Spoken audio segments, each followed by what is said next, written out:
we could get started, please. We're going to start this meeting, and if people still need to discuss their items, they could take it outside. So welcome to the Public Works Committee.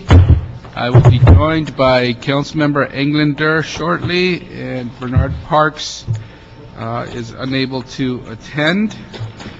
We have a number of items to cover. It is full today. We continued a number of items from last week because of the presence of our governor, who gave his State of the State speech here in City Hall, and my colleagues at the time attended that, and staff as well. Some of our staff was attending. So today it will be myself and Councilmember Englander on the committee. This is my last committee as Chair of Public Works. As new assignments have been announced, I will now move to Chair Energy and Environment. I want to thank all the staff from the CEO, CLA, all the other council offices and other departments for about what was a year and a half or two of work that we did on Public Works. At that time, we attempted to address various citywide issues that I think are some of the most basic services the city can provide. We talked about graffiti abatement. We got through a great video abatement tracking program. Median maintenance. It's unfortunate that there's very little money to provide for the maintenance of our medians, but we tackled that issue to make sure we continue to provide support for that. Cell tower locations is a big issue, and we address the direction for that and finally get some attention on what some communities have seen as obstructionist in terms of the aesthetics of their local communities. We also talked about murals, and that ordinance is going to come to full council soon. And finally, we talked about alley and sidewalk repairs. And sidewalk repairs is probably that one issue which I definitely wanted to tackle in this committee. It's been a long road, and we've made a lot of progress. We will discuss that item later today. I also want to say that I'm confident on the chairpersonship of our new council member who attended his first council meeting today, Councilmember Buscaino. He will now be the new chair, along with the existing expertise of Councilmember Englander, having been a chief of staff to the previous council member and been on this committee since he became a council member, and with our former council president Garcetti sitting on this committee. I think we will continue to move forward as a committee to accomplish and work through the various items. So with that, let me begin and ask that item 8 be continued. Council District 2 has asked that item be continued to next committee meeting. It's item number 8. We will hear items 1 and 2 together as they deal with current status of our bus shelters and bus benches in the city of Los Angeles. Item 3 is a report back from CLA on my motion to add both the CLA and CAO to the Graffiti Technology and Recovery Fund Oversight Committee. Item 4 is a motion to have the Bureau of Engineering report back on the slope deterioration on Soto Street. And item 5 is a motion from Councilmember Labange to consider accepting the donation of a pedestrian bridge. And finally, items 6 and 7 will be taken together. Those are the items concerning the city's sidewalk repair policy and various options.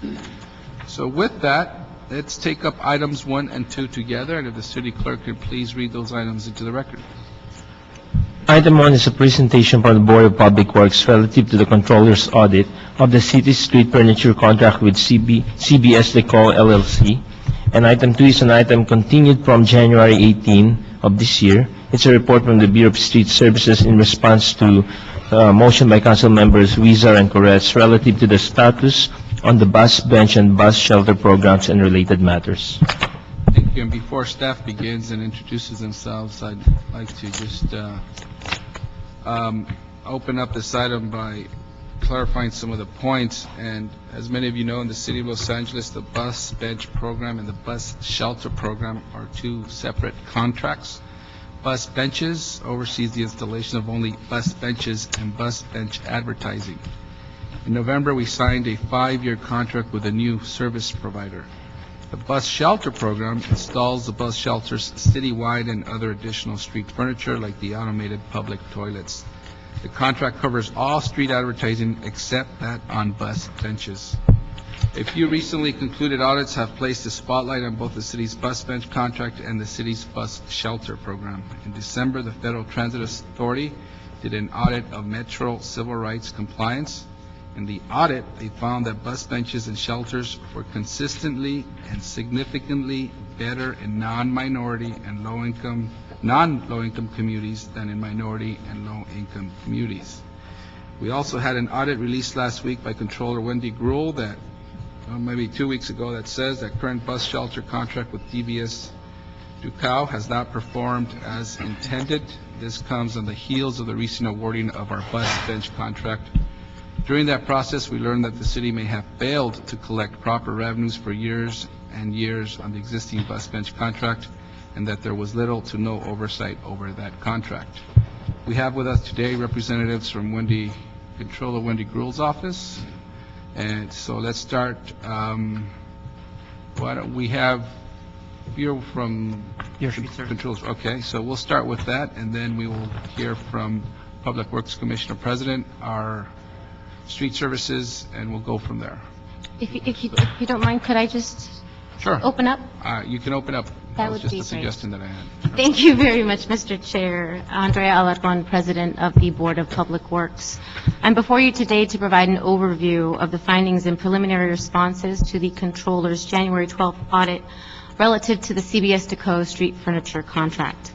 As you noted, in 2001, the city entered into a 20-year contract with an entity now known as CBS Deco so as to provide street furniture for the city's bus riders and other transit patrons. The agreement was structured such that, in exchange for the exclusive right to advertise in the public right-of-way, the city would receive a portion of the advertising revenue generated from the ad panels on street furniture. In other words, without having to make any capital investment, the city created a revenue stream while enjoying the beneficial use of much-needed street furniture, which was provided at the sole expense of our contractor, CBS Deco. In fact, over the course of the past 10 years, the city has benefited from the use of over 800 pieces of street furniture and has generated approximately $33 million in revenue from this program. The contract itself is again a 20-year contract, and as you can imagine, is quite complex, both in terms of compensation and operation. Therein lies the crux of the Controller's findings. The Controller's report centers upon 3 key findings. 1, the cost calculation mechanism. 2, the permit approval process. And 3, the program review. First, the cost calculation mechanism.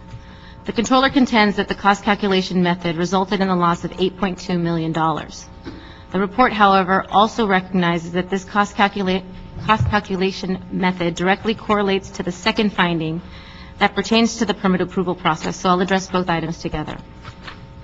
The contract sets forth in Appendix 2 a very detailed projected rollout schedule. In the simplest of terms, this schedule identifies specific quantities and types of furniture required to fulfill a phase, and in total, the schedule includes 8 phases. The contract states that if CBS Deco has not received the number of approved street furniture permits as contemplated in the rollout schedule, CBS Deco, quote, may adjust the minimum annual fee due to the city. Because the city has failed to issue permits for the required number of furniture pieces to progress through the phases in a timely manner, there is contention as to which phases we have reached and when. When this contract was originally drafted and executed, all parties, including the CLA's office, the City Attorney's office, the Bureau of Street Services, and CBS Deco, understood and mutually agreed that the progression from one phase to another would require approved permits at the numbers set forth in the rollout schedule for all types of furniture. Early in the administration of this contract, it became apparent that the city's permitting approval process, which rested largely in the hands of council offices, was too cumbersome and impacting our ability to maximize our revenue potential. Accordingly, the city, led by the Chief Legislative Analyst's Office, dating back to 2005, submitted numerous communications to City Council and various council committees, noting these challenges and recommending very specific contract amendments which would have rectified these procedural and permitting challenges. However, these attempts to garner approval for a contract amendment were to no avail. Unfortunately, without a contract amendment, the Board and the Bureau of Street Services are hindered in our ability to maximize the benefit of this contract, and we concur with the Controller's recommendation to again seek such an amendment. Accordingly, immediately following the release of the Controller's report on January 17th, I held a conversation with all parties, including the CLA's office, the City Attorney's office, the Bureau of Street Services, the Board, and CBS DeCo. The goal of that conversation was to reopen the dialogue around a contract amendment, and moving forward, we intend to continue that conversation and hopefully reach an agreement that is amicable to all involved. In terms of the final finding that pertained to the 6-year program review, we have also initiated that review and have scheduled our first meeting with CBS DeCo for early March.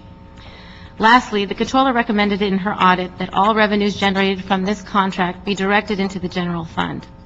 Currently, those revenues are split 50% into the general fund and 50% equally distributed to each council office. It is our position that the current distribution of funds amongst the council offices should remain in place, primarily because those funds are restricted and can be used only for beautification and other types of improvements that have a direct nexus and benefit to the public right away. If fully directed to the general fund, there is no guarantee as to where those funds will be allocated. We will be submitting a formal written response to the Controller's office by February 10th as requested to document our intended courses of action. I am joined by the Director of the Bureau of Street Services, the Assistant Director of the Bureau of Street Services, and Lance Oishi, our Contract Administrator for both the bus bench and the CBS DeCo street furniture contract. We are happy to answer questions as it relates to the audit findings, but if you would like to proceed to the update on the maintenance and installation of our new bus benches, I will hand it over to our Director or to Lance Oishi. Sure. Well, we'll go to the Controller's office, but one quick question that I had was the contract had asked that we review the item every 6 years, and we did not do a review. Why didn't we do a review? During the conversation with council and with committee, led by the CLA's office in conjunction with the City Attorney's office, the Bureau, and the Board, there was mutual agreement that while in the process of trying to seek an amendment, that there was the purpose of a review would be negated, and so the review itself was put on hold until an amendment was approved, and unfortunately, because an amendment was never approved, the review was never initiated. Okay. And so why don't we ever do an amendment again? If I may... Simply put, council hasn't approved it. Right. It was through council's failure to approve. The amendment was written up by the departments and submitted to council? The CLA's reports document very specific language which would amend the contract, again dating back to reports in 2005, which were submitted, I think, on 3 various occasions to council for final approval, and unfortunately were never approved. So how do we prevent that from happening in the future on this item or any other similar item? When we need to approve those items? Paul Smith, CLA. As the Commissioner indicated, we are going back to the table with the parties involved. We are looking at the term sheets that were prepared within the last year or two, renegotiate those items, find a methodology where we can move forward with this program in a way that is mutually beneficial for both CBS DeCo and the City of Los Angeles.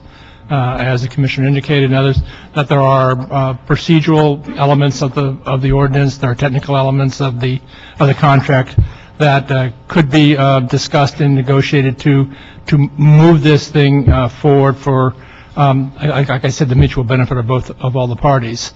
I think what we need to do is to bring back more reports on a more frequent basis. We need to give an updates about where we're going, how we're going, what's happening, what is the problems or the issues that have occurred. Give you an update on the revenue sources, what is happening to the marketplace out there in terms of advertising revenue, how that process of permit approval and selection of those sites, how that can be improved. There are a number of issues that we need to go back and talk to, as the Controller has indicated in his audit, that we could improve this process. We're in the 10th year of a 20-year contract, so the contract was to be front-loaded with the equipment, then the revenue was to be generated over that 20-year period to get those contributions back to the city and the revenue to go. We're in the 10th year. We need to look at how we can preserve the revenue stream, to increase the revenue stream, and make this contract work on a higher level than it has in the past. We're still getting money. We're still receiving revenues. The revenues are not what we should be getting, not should be getting, but what we could be getting if we made extra effort in looking at the contract itself. So to answer your question, we're going to come back, sit down with them, start talking about those term points, and come back to you with a draft of something that you can discuss and have a better understanding of where we are exactly on this. Okay. Thank you. And so the Department of Public Works has not completed a response, but would that be ready by the time it gets to the Audits Committee? The requested date for the submittal of our response is February 20th, so we should have it completed by then. I'm not quite sure exactly when the Audits Committee is scheduled, but that it should be completed relatively soon. Thank you. So I'm here to report on actually item number 2, which is the maintenance issue. Okay. We submitted a report to the committee on the 18th of this month at the last meeting that was postponed, and it responded to the comments made by the FTA report. Essentially, both of our contracts that we have in place right now have the same maintenance standards, which require the contractors to visit each piece of furniture twice a week, minimally, and more if the site requires additional maintenance. And we also have our inspections, our investigators that actually go out and check and make sure that our contractors are complying with those maintenance requirements. And to date, they have been. They've confirmed that our contractors have, in fact, been fulfilling that requirement. So, and the contract does not differentiate between neighborhoods. It's that same maintenance standard is applied uniformly throughout the whole city. So we don't know where the MTA auditors or the FTA auditors actually got that impression from. But we do know that within the City of LA's jurisdiction, that such maintenance standards are being applied uniformly. Nazario Salceda, Interim Director of the Bureau of Street Services. I just want to add to what Lance just mentioned. Our district supervisors, our maintenance supervisors as well, they take the time to ensure that all these pieces of infrastructure are kept in good condition. We'll also urge the city residents to call 311 to let us know if they see any of those pieces of furniture in need of maintenance or repair by calling 311. But like Lance mentioned, both the contractors and city staff are always alert to make sure that those pieces of furniture are always kept in good condition. And it should be noted that because we are in the early stages of our new bus bench contract, that this is considered the period of transition from our old style design bus benches to our new design.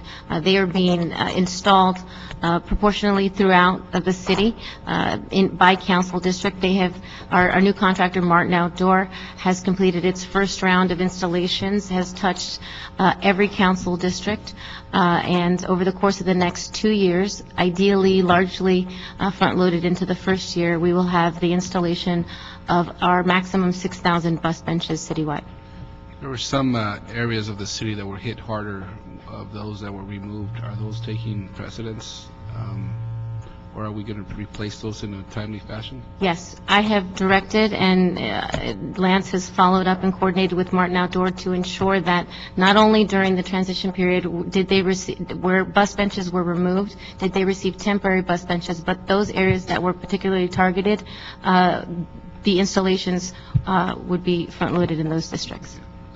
But what I find troubling is that the FTA that audits a number of transportation agencies throughout the country, I don't think they would put something so lightly in one of the reports when they use words as consistently and significantly to describe the difference between minority and non-minority, higher income and lower income communities, and the drastic differences they are with the way we provide our shelters. And so I don't think they would have put that in there just so simply. And here we are today. Our answer is, we don't know what's wrong. We use the same maintenance company. They do the same thing here as they do over there. I mean, that's a too simplistic of an answer for the strong wording. Yeah. Lance, so we should lift the bear shoes. If I may answer that, once again, Councilman. What we did notice is that of the 12 transit lines that the FTA did audit, 7 of those started in the city of LA, but they ended up in different jurisdictions outside of the city of LA. And 6 of those 7 lines actually went through South LA and ended up in jurisdictions to the south of Los Angeles. And so while we do not have control over what happens outside of our jurisdiction, we know that within our jurisdiction, the city of LA, that our furniture is being maintained consistently. And outside of our jurisdiction, I cannot speak for what happens on bus stops that are outside of our... Councilmember, I think there is something to be said, though, about the social equity of the bus bench amenity. I think in the under the prior contract, one of the terms of the contract required a minimum distribution per council district of 225 bus benches so as to create an equal distribution of the benefit. What we found in the later years of that contract was that our contractor, in fact, did not install the minimum 225 bus benches in each council district, and unfortunately that created a social inequity in the benefit of those bus benches. Moving forward, though, with our new contractor, we have absolutely made sure that they are aware of the minimum requirement of 225 per council district and have prioritized districts, including yours, who were receiving a lesser than the 225 and under the prior contract in this contract. Okay. Well, I will look at the numbers to see, Metro is a countywide, its jurisdiction is countywide, and perhaps he looked at our city and compared others. The fact remains, and I would ask that, we're going to note and file this item, but I would ask to give a report back to this committee on if it would make sense, since lower income communities and minority communities, the usage of those facilities, the benches and the shelters are perhaps higher than other areas. And so even if you have the same amount of maintenance and equal maintenance for all areas, perhaps you need to reshift your resources to those areas that have increased usage, so that if something gets tagged, you have more maintenance people going by quicker. Something's broken because more people are using that shelter, that you have a quicker response to fix those items. And that would be very interesting to see if that could help or not. That's good. Thank you. Unless there's anything else on this? Nothing else on this, but if I may, I'd just like to add, it has been a pleasure working with you as Chair of Public Works on this committee, but we look forward to working with you on the other committee, which you will be chairing, Energy and Environment, which has jurisdiction over the Bureau of Sanitation, also within the Department of Public Works. So thank you for your support. And likewise, been very good, wonderful working with. Next item. Item number 3 is an item continued from January 18. It's a Chief Legislative Analyst report in response to the motion made by Councilmember Wizar and Labange relative to amending the Los Angeles Administrative Code to add the City Administrative Officer and the CLA to the Graffiti Technology and Recovery Fund Oversight Committee and related matters. This item was also referred to the Budget and Finance Committee. Great, thank you. This is item number 3 on the Graffiti Technology Recovery Fund Oversight. Is there staff on this item? Yeah. Any staff? Our very own CLA.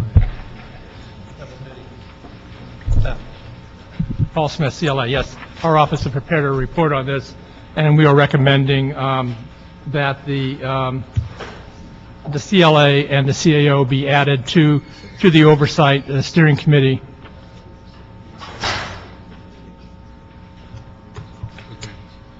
Well, thank you, and you recommended to include CAO and CLA.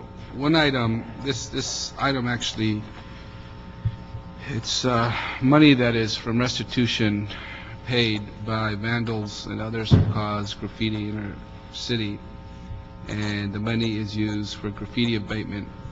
one of the areas that I've been of concern is our murals throughout our city that get vandalized and there is no money to fix them.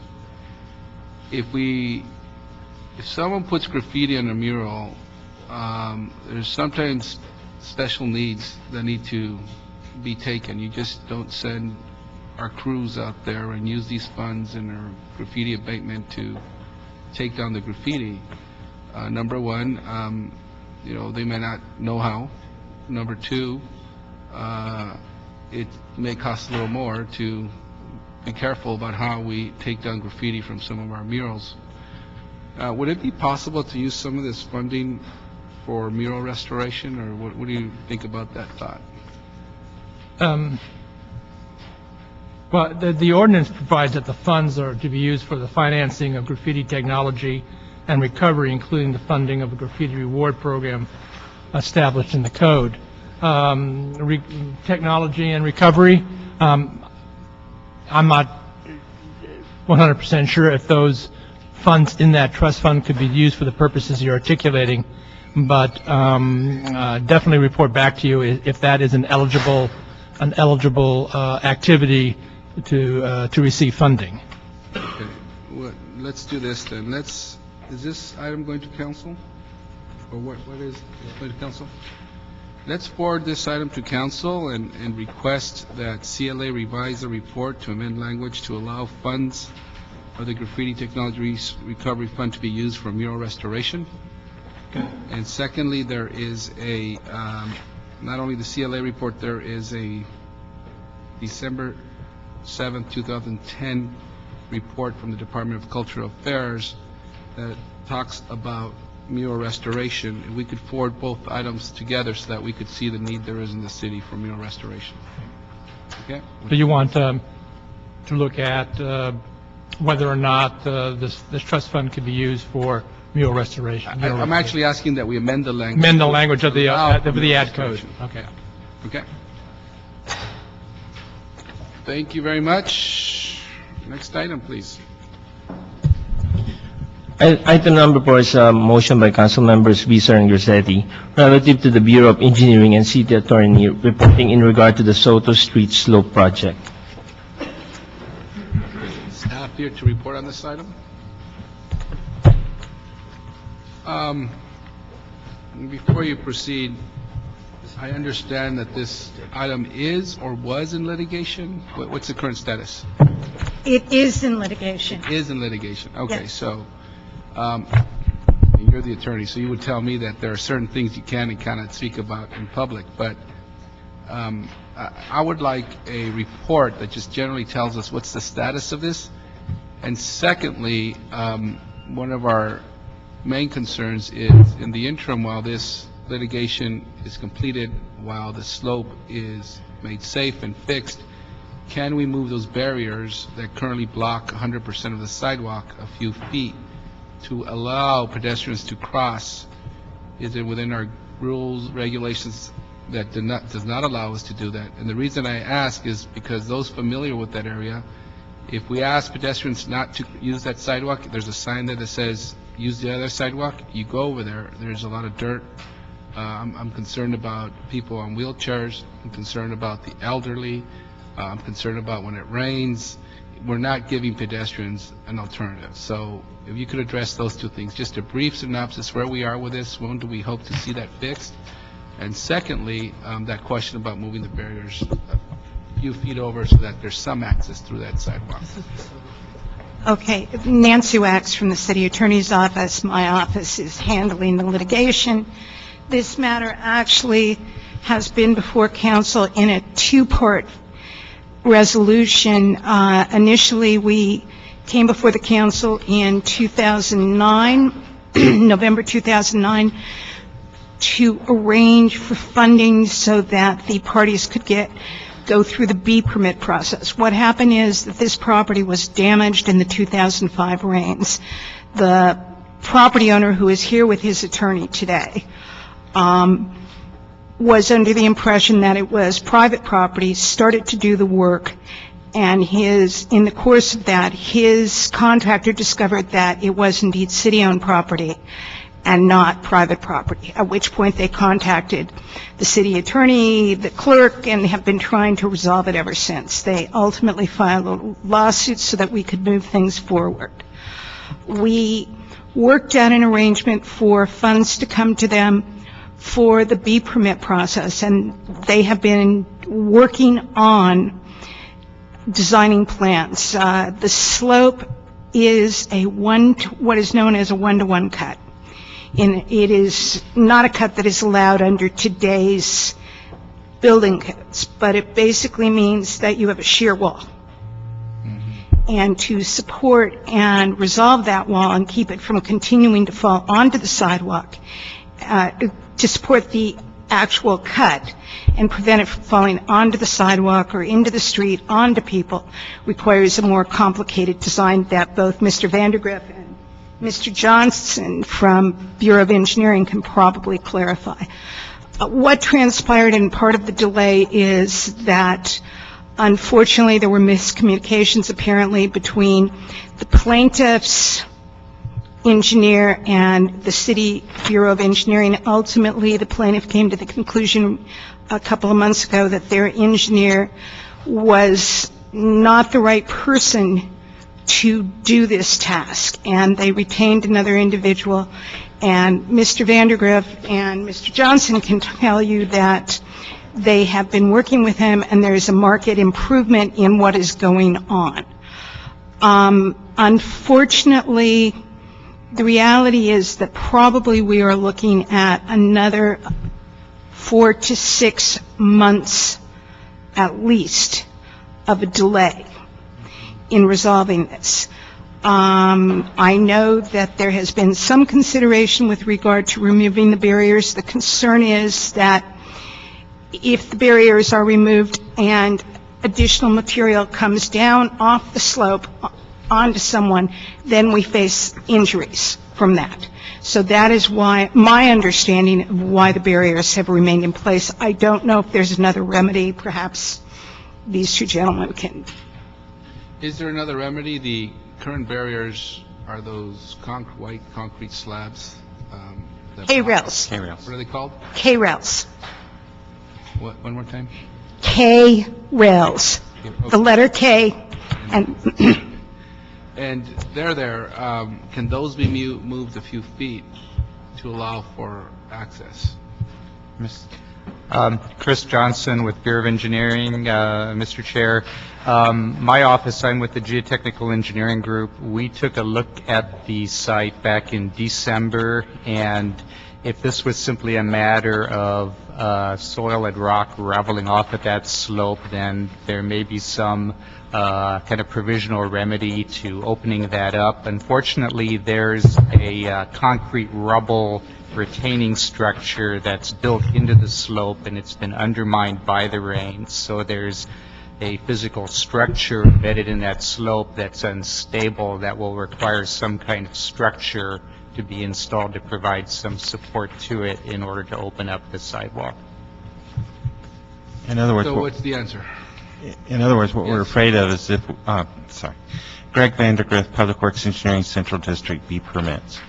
We're afraid that if we mess with the slope without having a retaining wall already in place to support it, that it will be destabilized and it'll fall. But the K-rails. The K-rails that are used, They won't affect the slope. they're actually providing some lateral support there because of they're acting at the toe of the slope to support it. So if we move those away or move those out or in, it's a possibility that they would cause the slope to become more stable.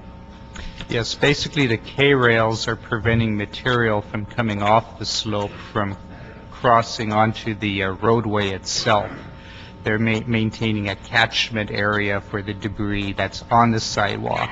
Were we to clear that debris and move the K-rail back closer to the slope in order to open the sidewalk, there's the risk that this rubble retaining wall debris from that would topple over the top of the K-rail and onto the sidewalk. Okay, so the answer is no, we have to leave it that way.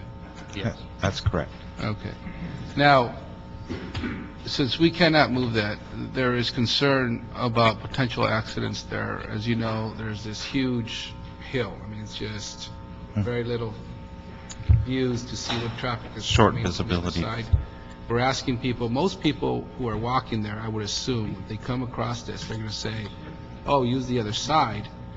They're going to have to walk down the hill and cross the sidewalk.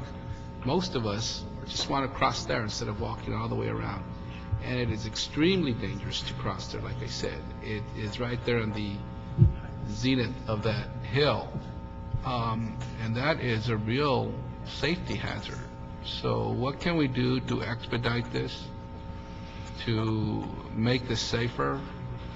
The last thing I would like to hear is that somebody was run over there because of these unsafe conditions. I know as an attorney, sometimes I shouldn't be saying things that we're saying for liability reasons, but I don't have my attorney hat right now. I have my advocacy and legislative hat right now, which is we're creating a very unsafe condition there.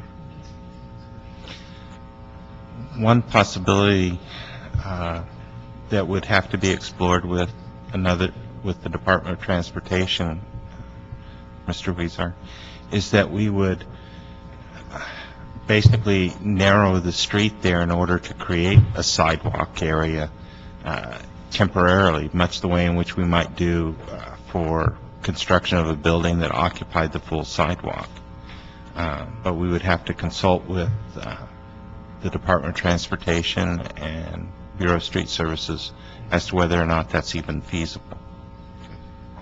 I understand that for economic reasons, for financial reasons, we sometimes do what we can to allow for us to continue to provide pedestrian access, etc.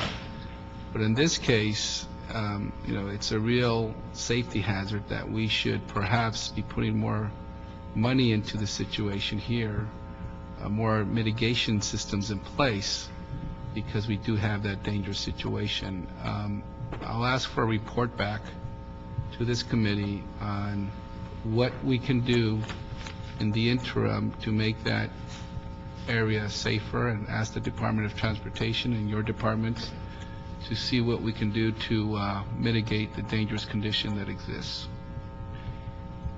And the reason I raise this is that I not only cross that street often between two of my neighborhoods that I represent, Ball Heights and El Sereno, we have a number of local residents who have brought that up to us.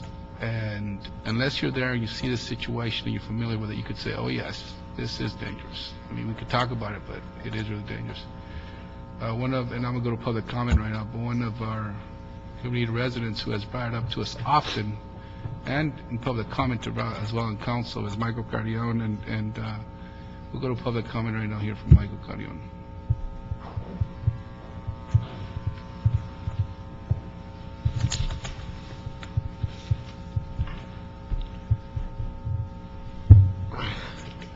Yes, my name is Michael Carrion.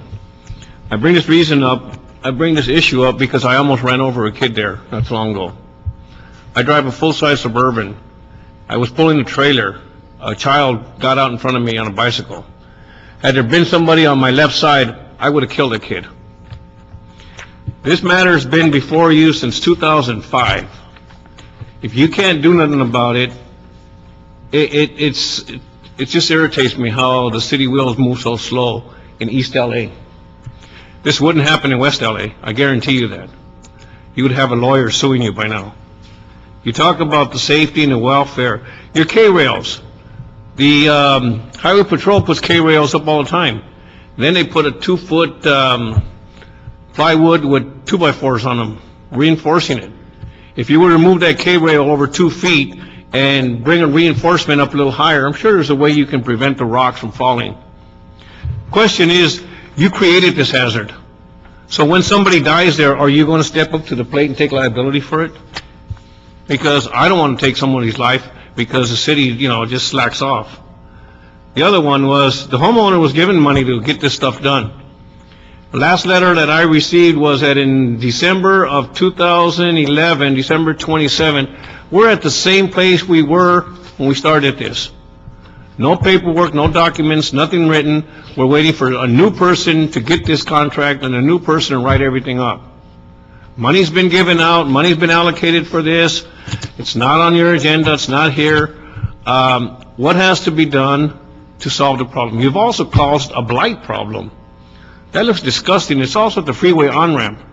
Taking the sidewalk, the street away is not going to solve the problem. You're just going to have more congestion. Get on it, put some mesh wires up. There's a lot of things that can be done. But if you ignore it, it's not going to go away until somebody's life is taken. And that's a shame. Thank you. So thank you. We'll get that report back in committee. We'll keep this report in committee with some alternatives about how we can make that area there safer. And it's unfortunate, but we are on notice, speaking to the attorney. So if not here, public comment in full council, and that should be the least of our worries. Our real worry is about preventing someone from getting hurt. So thank you. My office will work with the departments to get this back to committee at some point. Thank you. Thank you.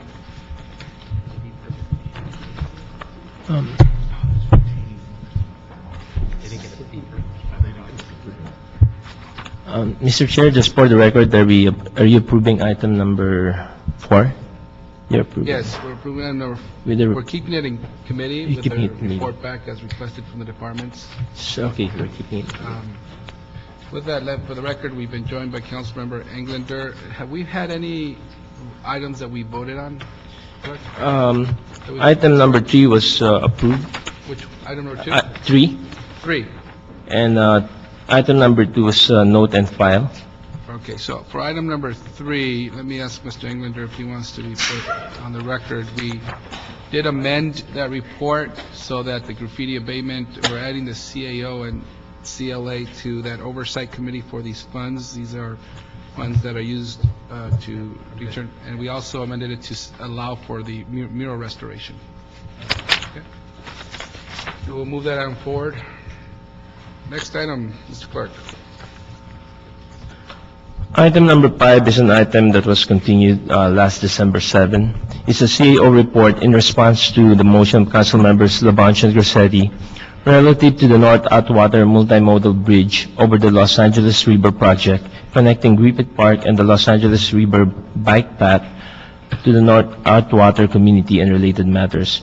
This, on July 15, 2011, the Information Technology and Government Affairs Committee waived this matter, and on September 26, the Ad hoc River Committee approved the matter. This item is also referred to the Budget and Finance Committee. Good afternoon, Council members. I'm Ramon Soto with the CAO's office. Before you is a CAO report that pertains to the donation of a multimodal bridge crossing the LA River in the Griffith Park area. The total cost of the bridge is estimated at $4.67 million. The Los Angeles River Revitalization Corporation is facilitating the donation and will construct the bridge and subsequently donate it to the city. In October, the Public Works Committee requested the CAO to report back to the committee on acceptance of the donation, possibility of fee waivers, city in-kind services, and future maintenance of the structure. We have concluded that once the project is completed, the donation should be effectuated by a long-term commitment for maintenance of the bridge is provided. The cost of maintenance through the first 10 years is about $1 million, and the LA Conservation Corps has committed to maintain the bridge for the first 10 years. Subsequently, the city would have to assume responsibility for that maintenance.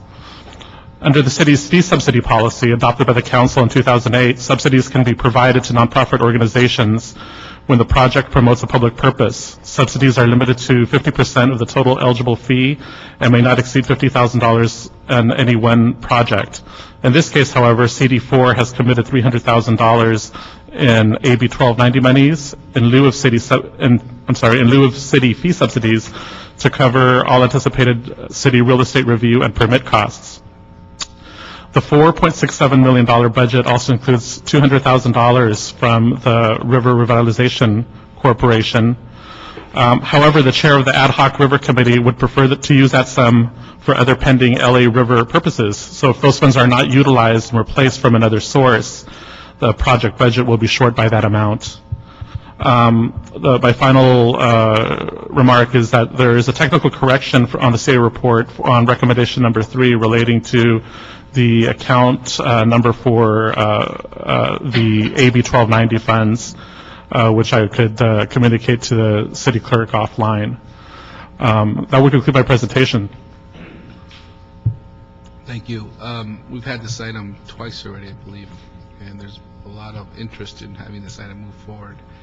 And although I've supported having this bridge and support the revitalization efforts at the river, one of the things we need to do is to get the proper documentation before this committee and reports so that we understand what the obligations are, who's doing what, and if the city has money to do certain things. And that's why we've held this item here, to get those reports, and we've since had those reports. We have better information, and I think this is a great project to move forward. So I'd like to move this forward. And Ms. Jungler, do you have any questions or comments? No, I couldn't disagree more.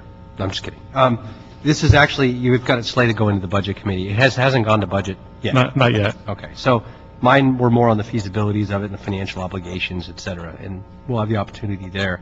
My only question is on Mr. LeBon's motion. It says here, and I don't see the action on here, and I would assume it would be in this committee, that that we name the bridge after the donor or the donor's designee. Is that going to be an action item today? I mean, if so, I just want to make sure we recognize that as well, because I didn't see that in the summary, and that we capture Mr. LeBon's wishes, since we have this generous donor stepping up in the tune of $4.67 million, that we make sure we capture that before we send this on to another committee or to council.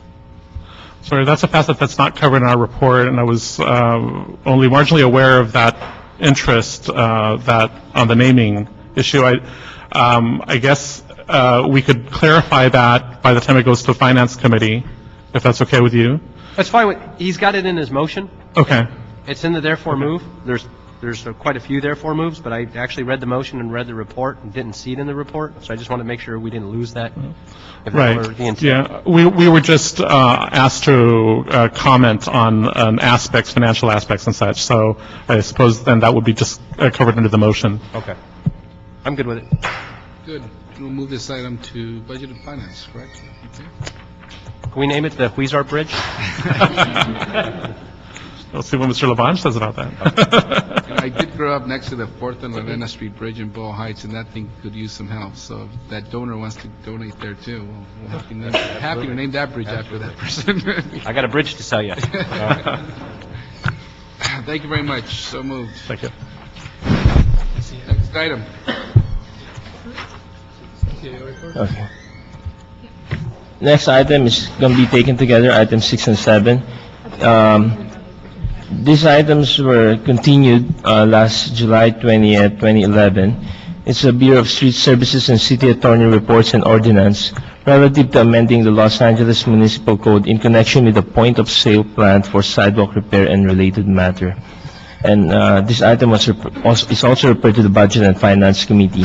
Item number 7 is also a Bureau of Street Services and City Attorney reports and draft ordinance relative to amending LAMC Section 62.104, subsection E, to repeal the exception that establishes city liability for repair of curbs, driveways, and sidewalks due to tree root damage and related matters. This item is also referred to the Budget and Finance Committee. Thank you very much. And the departments are here. Before the departments begin, let me say that for the past 2 years, the city has had no funding to do anything but more than put the basic asphalt for liability purposes. And I just want to give a framework and a little history about where we are and what we hope to accomplish. And given that problem, some members of the city council have been pushing to fall back to the state law and push the liability of sidewalk repair due to tree root damage back on the property owner like it was prior to 1972. Others have instead advocated to continue doing minimal asphalt repairs when liability and just address the issues of liability. I do believe, however, we have an obligation to fix sidewalks no matter what we do, and we could no longer afford to just leave this as is and allow our conditions of our sidewalks to continue to deteriorate since we have no money to fix them. So we hope to come up with some solutions. At the last meeting, we, I believe, agreed as a committee that we were not in support of putting the liability back on the adjacent property owner. But we directed staff to further analyze several options that they had given us, which I'm sure you're going to go over, and to present to us an outreach plan about how we would go out to the community and explain what these options are, and then come back for further discussion. So today is not the last day on this, and it's a continuation to hopefully further discuss and get the information we need. But with that, let me turn it over to the departments. Good afternoon, Councilmember Weiser, Councilmember Englander. Nazario Sauceda, Interim Director of the Bureau of Street Services. As you mentioned, Mr. Chair, back in October and during the last joint Public Works and Budget and Finance Committee, the Bureau of Street Services presented to this honorable committee several options, numerous options for your consideration in terms of sidewalk repair options.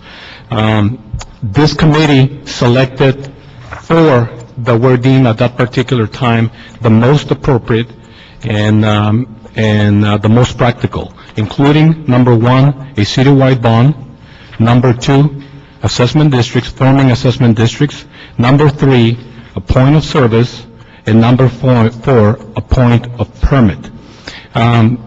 The Bureau was instructed to analyze and assess different proposals for each one of the 4 options presented or recommended, and the Bureau has been working diligently in trying to provide this committee, the City Council, and the voters of the City of LA with a very comprehensive plan so the elected officials can make an intelligent, educated, and the best decision for the residents of the City of Los Angeles.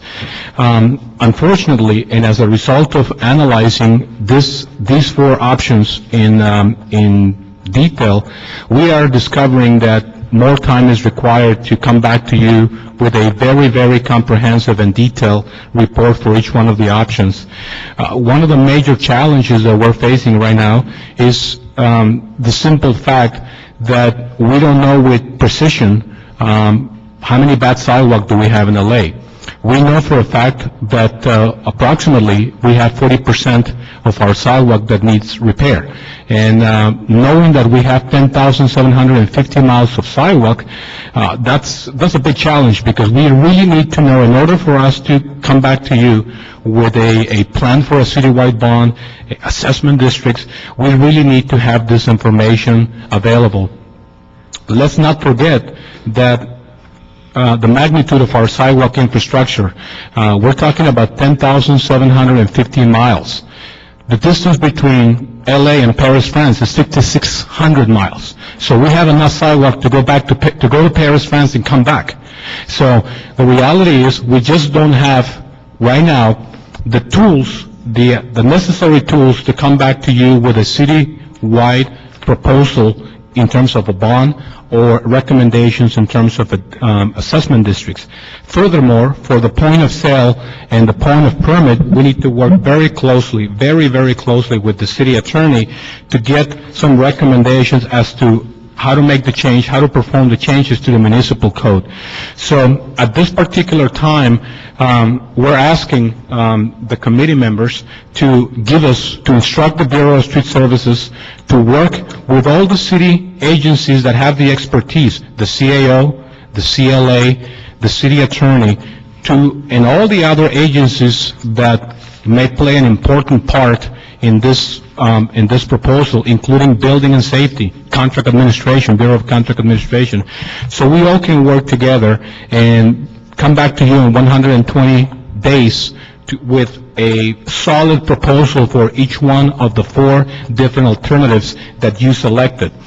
Needless to say, again, we also need to determine how are we going to assess the physical condition of the sidewalk in LA, because that's critical in order for us to bring a report that has a millimetric, accuracy, and that's going to be critical.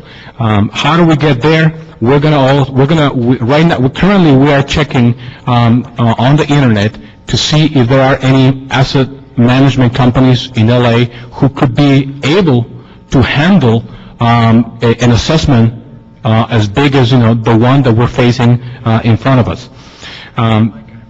If I could ask you there, you've given us some numbers about how much you estimate it will cost us to fix, and you've given us some mileage in terms of what you think we need to fix. Right. What additional information do we need from that we don't already have? When you say Well, number one, the information that we have provided to you goes back to the mid-'90s, late '90s. A lot of sidewalk has been repaired since. A lot of sidewalk has failed even more, since. It is important to know, in terms of a bond program, to know the demographics, to know where the failures exist. In order for us to map this information and present it to you in a way that it can be objective and you can make a solid decision, we really need to have this information. Otherwise, it's just an assumption that is basically not very accurate. And we want to present to you, the four programs with a degree of accuracy that you will feel comfortable with. That's what we are requesting the 120 working days. In the meantime, we are working also on a PowerPoint presentation that we are going to make available to neighborhood councils. The PowerPoint presentation will talk in detail about the history of the sidewalk in LA, where we were, where we are, and where the options that we have from this point on. I'm working right now with my counterparts in the Department of Neighborhood Department of Neighborhood Empowerment and the Information Technology Agency to make this PowerPoint presentation available on our website, their website. At the same time, I'm working with the General Manager of the Department of Neighborhood Empowerment to put together 4 to 7 presentations to neighborhood councils within the next month or two to make this information available and to address some of their initial concerns as soon as possible. During these meetings, we're going to make available to them, and we made this form available to you in this report, a survey form, a questionnaire for them to, express what is, in their opinion, what they consider as more important, more feasible, and by all means, we want to hear from neighborhood councils what is their take, their views in terms of, how to address the sidewalk repair challenge that we have in front of us. A lot of good ideas may come from the neighborhood councils. So you put forward today 4 options that this committee identified for you to dig deeper. You want authority to go ahead and do that. You also have an outreach plan, which I would ask that you modify. I'll get to those details later, to move forward and go out into the community and get input about these 4 options. That's what you're asking of us today. And I think that is some progress, considering that we were a few months ago with, 16 different options about what we can do to address this. But at least where we are now, and we've narrowed it down, is that we've decided not to put the liability back on the adjacent property owner, dig down on these 4 options, go out to the community and get some input on these 4 options when you get that information. So that's where we are. I've got some modifications I'd like to do to your outreach plan. I intend to go to public comment next, but unless my colleague, Mr. Englander, has some questions or comments right now, you want to do them now or after public comment? I can wait till after public comment. We'll go to public comment now. The speaker could come up here. If you guys want to stay up here, that's fine. If not, whatever you choose, either way. The first speaker is Glenn Bailey, and then Michael Mcguire. Mine's not in the room. Glenn's not in the room? It's fine. It's fine. Michael Mcguire, and then after Michael Mcguire, Dr. Tom Williams. Is he here? I don't see. He's not here either. Nope. Michael, you're on. Thank you, Chairman Weesar and committee member Englander. Appreciate it. My name is Michael Mcguire, long-term resident in Los Angeles and long-term homeowner in the community of El Sereno. I'll try to be brief here, and of course I'll be buzzed if I'm not, but wanted to bring your attention first to this letter that was drafted by the North Hollywood West Neighborhood Council. And this was found on your link, and you probably have seen it, both of you, if not Mr. Parks, I'm sure, have seen it. And I just wanted to point out a few things here and just moving through this. Speaking on my own behalf, I'm in full concurrence with this, and hopefully you'll give this a good read again. In particular, going through this very, very quickly, now the city is trying to seek to shift the cost of uncompleted tasks of curbs, driveways, tree pruning onto the homeowners. Yeah, that's a big concern. Then the next paragraph, the ordinance should be suspended, this is by street services, for 3 years to facilitate notification, outreach, financial planning for property owners. Yes, I do agree with that. Should this ordinance go ahead and pass, hopefully the enforcement will be suspended for 3 years so we do the outreach. Later on here, it points out that one of the big problems, and my wife and other community members here that homeowners have with this here, is that the liability for accidents and increased insurance costs through the ability unable to legally mitigate these risks. So insurance costs and accidents, big issue. Another thing down here in the last one, next to the last paragraph, outreach regarding this proposal has been lax. To our knowledge, neighborhood councils have not been approached for input or invited to participate in any groups or conferences. Your time is up, Mike. If you could wrap it up. Okay. I don't agree with any of these options proposed by the Mr. Salcedo here, Bureau of Street Services. I will not and will encourage nobody to vote for a bond initiative. City services through city funds coming in now should take care of this through the general fund. Corporate welfare, crony capitalism through bailouts of businesses here downtown can be enough to offset some of these costs. So get rid of the corporate crony capitalism to these businesses, and we can probably have the money to support that. Thank you. Suspend the business license maybe, and through other revenues we could also. Thank you. Okay, thank you, sir. Val Marquez and Tom Patterson. Tom Patterson here? Yes. Okay. Val, you can begin. Good afternoon. My name is Val Marquez, and I am the Vice President of Valley 32 Neighborhood Council.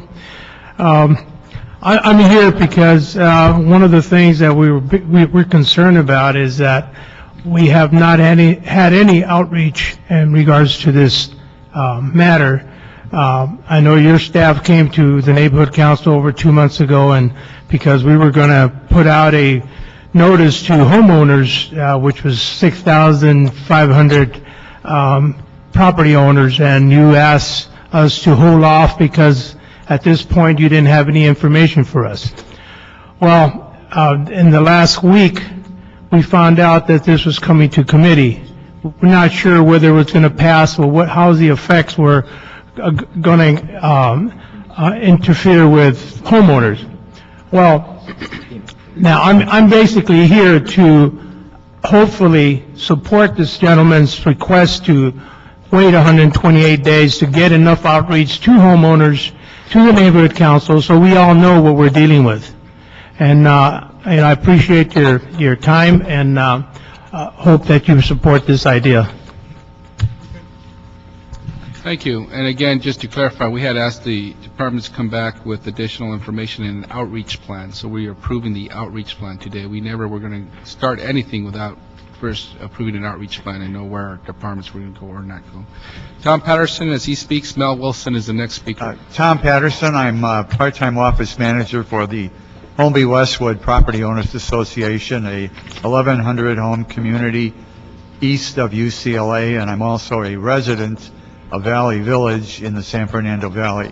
Valley Village doesn't have many sidewalks, so in the process that you're going through, are you going to give consideration to returning those unimproved portions of properties back to the property owners so that that dead land, in effect, can be put back on the tax rolls. There's a substantial amount of undeveloped sidewalk and parkway dedications throughout the city, and I think the city needs to take a look at that in connection with this whole sidewalk issue. If you're not going to ever improve those sidewalks and parkways, then those properties that you were dedicated should be returned back to the citizen, to the current property owners. With respect to what you're proposing to do, are you proposing, if you decide to go forward and hold a property owner responsible for repair and replacement, are you going to return that land that has been dedicated to the city through many, many, many tract maps over many, many years? The developer comes in, files the subdivision, makes a dedication for streets and right-of-way and sidewalks, etc. So the city takes title, apparently, to that property. If the city's now going to require the homeowners in some fashion or other to be responsible for what was a responsibility of the city, irrespective of that state map, that state 1911 Act, I think the city needs to talk about returning the properties back to the residents. Okay, thank you very much. Mel Wilson and Alexia Teran. Is Alexia Teran here? Yes. There you go. Good afternoon, Mr. Chair. First of all, Mel Wilson, the Realtor. I live in the 12th District, and my council member is right next to you. Thank you very much. First of all, I want to congratulate both of you for your leadership in this issue. This is a huge public safety issue, and it's not one that's going to go away quickly, but we think that there is a solution for it. We believe that the Realtors and a number of the property owners I've met with, we feel that there is a solution, and the solution lies in inclusiveness, getting the community fully engaged in this issue. The 120 days is just not enough. There are over 90 certified neighborhood councils citywide, and I don't believe the Bureau of Street Services has the capacity to thoroughly vet this out. So I would recommend that we go at a minimum of 6 months to look at this issue. We will work with the Bureau of Street Services along with the other interested groups to try to come up with a solution that makes sense. First of all, this problem was created by a number of different folks. The city being a part of it, requiring trees to be planted, requiring the type of trees to be planted. But we also believe that there's a great opportunity here. The city of LA, it could be the most beautiful city in this country if we focus on the public space. And that is not only sidewalks, but it's curbs, it's trees, it's parkways, it's lampposts. We can look at opportunities where we can have community groups revolve around working together to develop a theme for their community, and we think that there could be some shared responsibility in this. And so we're going to encourage you to please push this out a little bit further. Let us work with the neighborhood groups, let us work with the city's family, and I think we can come up with a resolution that will work for all, and we can lighten the load for the city, because we know you don't have $1.6 billion to do it, nor is it fair to put this all on the backs of the property owners. Thank you very much. Thank you. Alexia? After Alexia. Yes, good afternoon. Thank you for this time. My name is Alexia Teran. I've lived in Cypress Park, 90065, for 45 years. And I agree with both the two previous speakers, specifically that the city causes many problems and then they put it on the back of the homeowners. Why? I don't understand that. For example, in my community of Cypress Park, the previous councilman, Mike Hernandez, planted humongously big FICA trees. I don't know how many of you know about FICA trees. I found out about it. And I asked him why. He said, we didn't know about FICAs, Alexia. Now we know. Well, too late. Why can't you take them off and plant new ones? They can't do that. So if you go down into my little community, all the sidewalks are 20 feet high. People fall and break their necks and whatever. And then again, you're going to put that on us? I'm sorry, that is not acceptable. And then also, I see it many times and I report it, but it doesn't work. People who are out there working on whatever from the city They don't finish their work properly. I'm sorry, but they don't. They leave some open space on the sidewalk or on wherever. They never come back and repair it. And again, you're going to put that on us. No, I'm sorry. That is not acceptable. Also, yes, there need to be all of us working together to find a solution, because we have to find a solution. I didn't hear all the options that the gentleman mentioned. I only heard two, the first one and the last one. So, and then the other point that this past speaker mentioned, I'm thinking about the same thing. The gentleman to my right, I believe his name is Saucedo. Correct. He mentioned that he's going to come back in presentations to the neighborhood councils in 4 to 7 months. Well, if they're going to come back in 120 days, what is that about? Also, I am on the board of my neighborhood council, the Greater Cypress Neighborhood Council, and there are 95 of us, so why weren't some of you sharing some information with Dan, Bangwan Kim, so that they could give it to us? Please, we need to communicate.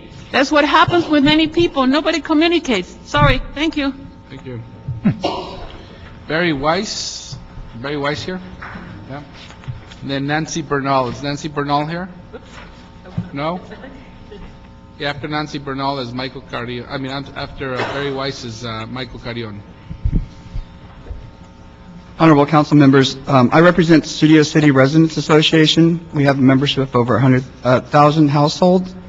I've spoken to this committee before, and I appreciate the opportunity to speak again. We read the Bureau of Street Services report that you received, and we totally agree with them that the findings in the report for developing a clear understanding of the repair scope before considering one of the 4 options for funding is necessary.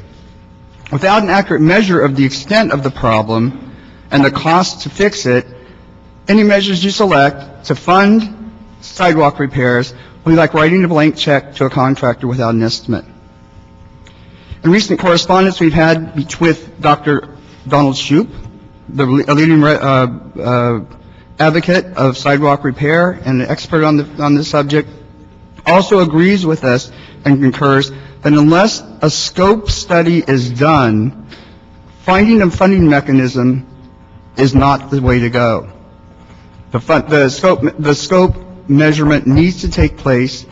Specifically, Dr. Shoup recommends a statistical sampling method, so we don't have to measure every sidewalk, but we can get a good idea of what's going on with our sidewalks. Finally, we want to concur with the Bureau of Street Services in their suggestion of outreach to the neighborhood councils. The outreach would involve both the repair scope as well as the funding mechanisms. What wasn't included and what we'd like to suggest is that a funding mechanism be considered as a part of the regular budget of the public works and taken from the general fund on an annual basis. Thank you very much. Thank you. Thank you very much. Michael Carrion, and after Michael Carrion is Micaela Flores. Micaela Flores here? No? Micaela is one of my favorite songs. Yes, my name is Michael Carrion. And I've been following this for a long time. In 2005, I think when you took office, Mr. Huizar, I brought an issue to you where a tree had fallen on a vehicle. City declined liability because they stated we had no prior knowledge that there was anything wrong with the tree. Yet the people in charge of the urban forest put out a document prior to that they haven't been servicing the trees in a timely fashion. They put too much ficus trees in. They had no knowledge of them. They're tearing our sidewalks up. This goes back to, like you said, 1972, the city took away the property owner's rights to the sidewalk. Why? Because you had federal money coming in. Now that the federal money's dried up, you want to put the responsibility back on the taxpayer. And that's not fair. The homeowner never wanted to relinquish that right in the beginning. The city took that right because of federal money. Now that the federal money's dried up, now you want to put the responsibility back on the homeowners. What, is this going to continue, that the city continues to put the burden on homeowners, on the people who live here and choose to live here? Well, everybody else, reaps the benefits. I'm a little disappointed in the way this whole thing's come about. City cannot even fix the trees they have. the sidewalks they have in public parks and everything else. Again, where did all the money go to that was allocated for the streets, for the sidewalks? And last but not least, the city has to organize itself.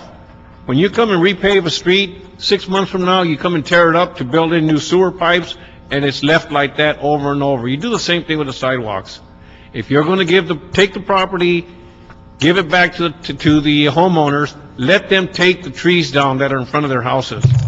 Let them remove these big ficus trees. You won't even allow them to do that. Because of whatever reasons, they're not allowed to remove these trees. If the tree's causing this much damage and you're going to give them the responsibility back, please look into allowing them to remove the trees that are going to be on the property that you say is going to be their responsibility. Thank you. Thank you very much. And ends our public comment. And again, where we are is this committee opted not to move that responsibility to the adjacent property owner. However, there are 4 options on the table. One is a bond. Others are point of service and point of Assessment districts. Assessment districts, point of service, point of permit. These are alternatives to having the property owner responsible. And what we're trying to do is to address it somehow, because we need to find some revenue, some sources to address our issues with sidewalks. Now, Mr. Salceda, we're moving down these 4 options. We need more information. Englander and I'm not going to be on this committee anymore, but Englander will. We're not experts in making these things happen. We would expect that you bring the information to us that we need, such as we need to do the scope, etc. So that at some point, if we do move forward with any one of these options, we're ready to do that. They're not mutually exclusive either. We could do one, we could do 2, or none. But I just want to make sure that as we're moving forward with this, you continue to alert this committee as to what steps need to be taken to execute any one of these. And I appreciate where we are now, because one thing we don't want to do with our departments is to go and tell you, go fully vet all 16 options. That's going to take you forever, and then we never choose one, or don't even pay attention to another. So we try to narrow down the scope so that we're not overburdening which ones you think we're serious about or the public's serious about. So I look forward to this. Turn it over to Mr. Englander, but I do want to make some recommendations on the outreach plan, on how I think we could improve it.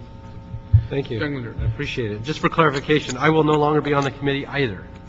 But I will be on the Budget and Finance Committee, which I'm assuming this will come back. And I want to give everybody, particularly Jose Huizar, a lot of, and certainly our Public Works division, as well as Nazario and your team, and everybody who's been so patient, the realtors, the associations, the homeowners. This is a complicated problem. We can point blame. We can sit here and say, why didn't we do it? Where did the money go? Why wasn't it ever fully funded? It was a responsibility in 1911. I wasn't around in 1911. I wasn't thought of in 1911. I was barely thought of in 1970, but that's another matter. I'll take that up with my parents and group. But having said that, we inherited this problem for a lot of mistakes. There were a lot of mistakes made that were not well planned. And I think everybody, when you hear the history of this problem, when you start looking back and listening to folks that either were around or certainly wrote the documents, and you look back and you say, well, what was the intent of either the city elected officials or the homeowners, the federal government? What was the intent of the developers? And I think if you start looking at it, the totality of all of it is everybody wanted to do the right thing. But over the years, as government started taking over more and more and more responsibilities, and that really becomes a structural problem and a whole nother dialogue and discussion of what should be the core functions of local government, which we're not going to get into now. We've got almost 38, if not more, it changes, departments in the city of LA. Some argue we should have about 6 or 7. And the other ones aren't core functions. So you start getting into those philosophical differences and what can we do with the tax burden we've got. We pay a lot of taxes, we expect a lot of service in return. But at the end of the day, right now we're left with a $5 billion problem of fixing our streets and sidewalks. which, by the way, just as a side note, it's an interesting number because Facebook, I think, raised $5 billion today on their IPO. But anyway, maybe we can ask them to fix our sidewalks. In looking at this, we got to deal with it. We're paying out lawsuits, and then if we start looking at, well, we want to give it back to the homeowners. Well, I don't want to do that, for one. And it's, by the way, just for the record, we always say homeowners. It's property owners that's always the dialogue. Those half of those are business owners as well. And if we pass it on to business owners, those business owners will pass the cost on to those same homeowners and then renters as well. So we've got to keep that in mind. But this is an issue everywhere. It's not just here in Los Angeles. And let's point this out. This is a national problem. And we start looking at this. This went to the Supreme Court, in fact, Barden versus the City of Sacramento. And in that case, they established the precedent and that cities are accountable providing accessible public sidewalks. Oakland, California, it went, there was a lawsuit in 2009 against the California Department of Transportation and Caltrans. They agreed to spend $1 billion over 30 years to fix their sidewalks. Michigan Supreme Court excluded highways, bridges, and sidewalks from government immunity to liability. That was one of the dialogues we've had here for years is, well, what if we just shift the liability back to the property owner? Well, other people are discussing that as well. And the courts have come back and said, well, it's mildly interesting that you want to do that. And maybe the great power, almightyful city council, all 15 members can agree to say, let's shift it back to the property owners, and maybe the mayor agrees with that. But I think some court is going to come back and say, well, wait a minute, for 40 years you've been paying out slip and fall accidents and incidents and saying that you had a liability in this. It's not going to be a vote on the city council that makes up that determination in the court. And so where we're left with today is, this is the last meeting of the Public Works Committee with these two members, what I'd like to do is take some action and send some message so we can move out on a positive note. There's a lot of mixed messages out there. I also want to compliment Nazario and his staff, because I will tell you, they too have inherited this. This has been a growing problem before, quite frankly, the general manager was even born, yet alone general manager. And so how do we move forward positively and all get on the same page? There's a couple things before us. One, I think that we all agree on, and that's point of permit and point of sale doesn't work. It doesn't work in a great real estate market. It's not going to work in a bad real estate market. It's not going to work because of many, many reasons that I don't have to get into now, but we all agree, and everybody I've spoken to agrees it doesn't work. It affects everyone, and it slows down the entire economy, and it causes all types of unanticipated consequences and liability, and it just doesn't work. Now, that doesn't mean that someday it will work or it may work, but right now it doesn't work. So what I'd like to do is I'd like to propose that we take those two out of the equation. We stop spinning our wheels and wasting our time, and take those out of all future correspondence and reports in terms of looking into and spending. When we say look into something, that's the other thing I want to point to. We've asked the department to do an analysis of all the sidewalks in the city of LA and come back and tell us the condition of those. And what's been explained and sort of brushed over was, that's a complicated ask. I mean, we know where the streets are because it's easy enough to drive up and down the streets, and we have those vans that measure the integrity of streets and all. With sidewalks, since it's been a hodgepodge and they start and stop and there's no contiguity and there's all kinds of ADA issues and re-compliance with those, and there's so many different elements, and it's a moving target, it's much more difficult to get your arms around exactly what they are. And so I'd like to spend the time, and I believe that's what you were asking, for more time to figure out how big the problem is. Correct. And if we're going to really spend the time looking at whether it's a citywide bond or assessment districts or some other thing we can do under that, we have to know what they are. You can't just take a guess. There's no way we can put that on a ballot. And so I think what you were asking for before was to look at, you're researching what types of surveying companies are out there that conduct this type of work, give you 120 days to come back with letting us know what you've been able to find out, what those costs will be in developing then the outreach plan to neighborhood councils with these elements once we have our arms around truly what the real problem is. So it wasn't a 120-day, from my understanding, 120-day outreach plan to neighborhood councils and 95 neighborhood councils and CBOs and NGOs and coming back in a couple months to make a determination on where to go. That was just the beginning of the process. Correct. Okay. So with that, then, I support that. I think if we leave all these things on the table and say, well, let's leave it open to discussion, that's a lot of money and staff time, and saying, we'll figure out point of purchase. We'll figure out and go talk to these groups about it. Well, that's tens of thousands of dollars and hundreds of man hours, or women hours, as the case may be, probably, because they do, quite frankly, a better job, to go out there and chase your tail and figure this out. So I'd like to take those two things off the table, if this committee agrees to do so. If another council member at some other point in time wants to bring it back to this committee and reintroduce another motion to explore those options, that's up to them to do. But that's how I'd like to leave this committee in a better place than when I found it. And so that would be my recommendation. Yeah, well, you raised some good points, and why don't we do this?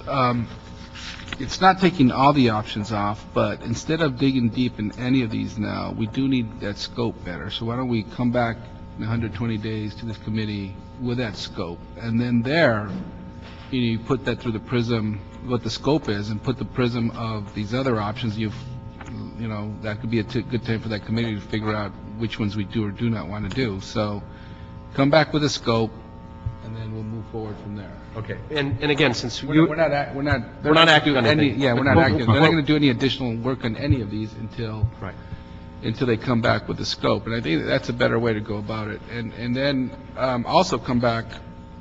Once that committee at that time decides what they want to do, which direction, come up with an outreach plan that makes sense. Right now, the 4 to 7 regional public meetings, I do think you need more. Maybe 15, one per council district, and working with the local council district to figure out how you do those. Those will be my recommendations when you come back. But I'll still be involved in this issue. I'm sure Mr. Englander will, and the chair of the Public Works Committee, Mr. Buscaino, will take that up with him as well. So again, yeah, I would support that. I'm just asking that this committee take an action to not move forward, though, to further reduce the options available unless the new committee chair, and we give him the respect to bring that information back upon his request, or another council member wants to introduce those options, because I don't think they're viable. I don't think there's the support for it. And with that, again, it takes a lot more staff time, money, effort, and energy, particularly in the outreach plan, to talk about more options. And if there's two options that are just not realistic and don't have the support, then it doesn't seem to make sense to pursue those at this point. They can always be brought back. Once you've got the analysis done of the city and it's mapped out, it's always, at that point, easier to layer on additional options. And maybe something else will come up down the pipe, something else created that's creative. But I would suggest that we narrow it down even further, so we take some action in this committee and leave it to the next committee who's taking this over. There'll be all new members on this committee with a new chair, that they can then look at it under a cleaner lens, if you will. So we'll be back here in 120 days with a full scope. Okay? And the outreach plan you could figure out at that time. But the current 6 to 7, I'm just recommending, those are probably not going to be enough. Probably need more than those. I know you're understaffed. But if you could... Mr. Chair, the latest report from Bureau of Street Services came out after the agenda was published, so they need to read the recommendation just for the record. Yeah, well, the action we're taking is to come back within 120 days, since that report did come out, after this, to give the scope, the full scope, and then let that committee move forward there. So we're not taking action on the report. We're not adopting any of those 4 options right now. Okay? Because I think you could come back and say, and I'll be involved, Mr. Englander, be involved and say, look, they narrowed it down, but right now this is a full scope. Give them, the committee, the history of everything that happened then, and move forward We will do that, council members, and thank you again for your guidance throughout the process. It's been a long road, but thanks again for all your guidance and your support. It's highly appreciated. Thank you very much. And I didn't realize that Mr. Englander wasn't going to be in this committee. I thought he was, so I'll take back all those nice things I said in the beginning and all the experience that's going to continue with this. No, I'll leave those things, but the experience will be gone with Mr. Englander, but we have some great people coming on this committee. Thank you very much. Any other items? So moved to adjourn by Mr. Englander, so ordered. Officially adjourned.